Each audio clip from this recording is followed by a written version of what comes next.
Friends, today we're going to talk about something that just happened on the 8th of June, 2025 in Los Angeles. Parts of the city witnessed intense protests, roadblocks, National Guard deployment, and even violent clashes. But what's the real story behind all of this? When did it start? And what role does Donald Trump play in it? This isn't just another protest. It's tied deeply to immigration, politics, and civil rights. In this video, we'll break down the full story with facts and context. It all started in the last week of May 2025, when ICE, that's U.S. Immigration and Customs Enforcement, launched a massive nationwide raid campaign. Their primary targets? Documented immigrants, especially from Latinx and South Asian communities. In neighborhoods like Paramount, Compton, Boyle Heights, and East LA, families were raided early in the morning. Many people were detained without any warrant, some even in front of their children. Videos of crying kids watching their parents being taken away went viral. This triggered massive emotional outrage, and that's how the protests began. At first, the protests were peaceful. People held placards with messages like, "No human is illegal," and chanted slogans. But by the 6th of June, things began escalating. Federal agents used tear gas, rubber bullets, and stun grenades on protesters. In response, some protesters blocked roads, clashed with police, and in a few areas, set vehicles on fire. Public transport in downtown LA was suspended. The city started to feel like it was under emergency rule. Donald Trump, now back as president after winning the 2024 elections, responded strongly. He said, "We will not allow our cities to be taken over by chaos. If the governors can't act, the federal government will." And then something unprecedented happened.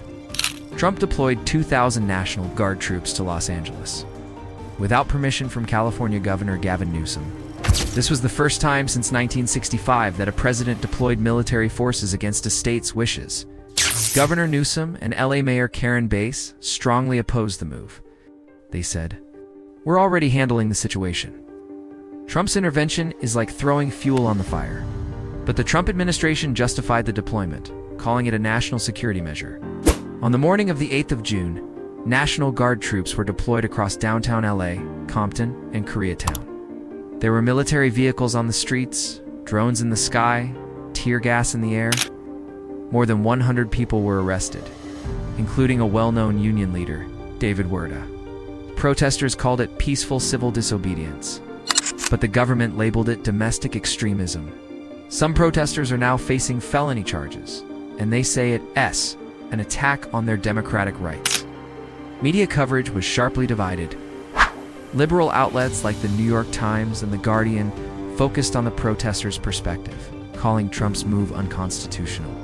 Conservative outlets like Fox News praised the action as a bold step to restore law and order. Social media was also polarized. Hashtags like #Freela and #DeporthamNo were trending at the same time. But this isn't just about immigration anymore.